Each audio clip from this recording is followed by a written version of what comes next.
আসসালামু আলাইকুম, welcome to my another blog guys. আমরা এখন ইনানি বিচ থেকে রওনা দিয়ে তারপরে চলে আসছি হিমছড়ি পাহাড়ে। সো এইখানে আসার পরে টিকিট কাটতে হয়েছে 40 টাকা করে, আপনাদের পার পিস মানে পার পার্সন 40 টাকা করে টিকিট কাটতে হবে। তারপরে কষ্ট করে এই জায়গা দিয়ে আপনাদের উঠতে হবে, মানে অনেক কষ্ট।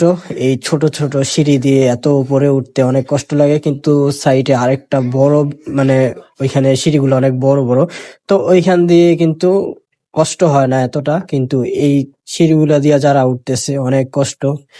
কিন্তু আমি সবার আগে উঠা যাইতেছি, মানে আমাদের যারা ছিল মামা মামি, তারপর নানা নানি, সবাই পিছনে পড়ে গেছে। আমি সবার আগে চলে আসছি, মামা আসছে এখানে। আর এখানে কিন্তু আই লাভ হিমছড়ি। সো এইখানে দেখতে পাচ্ছেন কত সুন্দর একটা ভিউ, মানে এই পাহাড় থেকে সমুদ্রটা দেখা যাচ্ছে। কি এটা ওয়াল? মানে প্রথমে ভাবছি কি ওয়াল রাস্তার মধ্যে, পরে দেখলাম যে না, এটা হচ্ছে সমুদ্র। আর এখানে পাশে ঝর্ণা আছে, ঝর্ণার যে রাস্তাটা, এখানে কিন্তু দোকান আছে, এখান থেকে অনেক কিছু কেনা যায়, যেমন আচার আছে, তারপরে চকলেট আছে। সো আমরা এখন যাচ্ছি ঝর্ণায়। তো ঝর্ণাটা দেখতে কিন্তু আমরা রাত্রে আসছি, দিনে আসলে হয়তো একটু ভালো হইতো, কিন্তু ইনানি বিচে যাওয়ার কারণে ওইখানেই সময়টা বেশি চলে গেছে, আর আসা যাওয়া তো একটু সময় লাগেই। তো সেই জন্য আবার রাস্তা ঠিক করতেছিল, অনেক জ্যাম ছিল, সেই জন্য অনেক দেরি হয়েছে। কিন্তু অবশেষে আমরা ঝর্ণাতেই চলে আসছি। ঝর্ণাটা দেখা কিন্তু আমাদের অনেক ভালো লাগছে।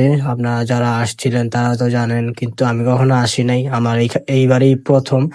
আমার কাছে অনেক ভালো লাগছে, সব জায়গাগুলোই যাইতে মন যাইতেছে, কিন্তু সময়ের ব্যবধানে সব জায়গায় তো যাওয়া যাবে না, যতটুকু পারতেছি আসতেছি। আর এখানেও আইসা গেলাম, তো ইনশাল্লাহ আবারও আসবো।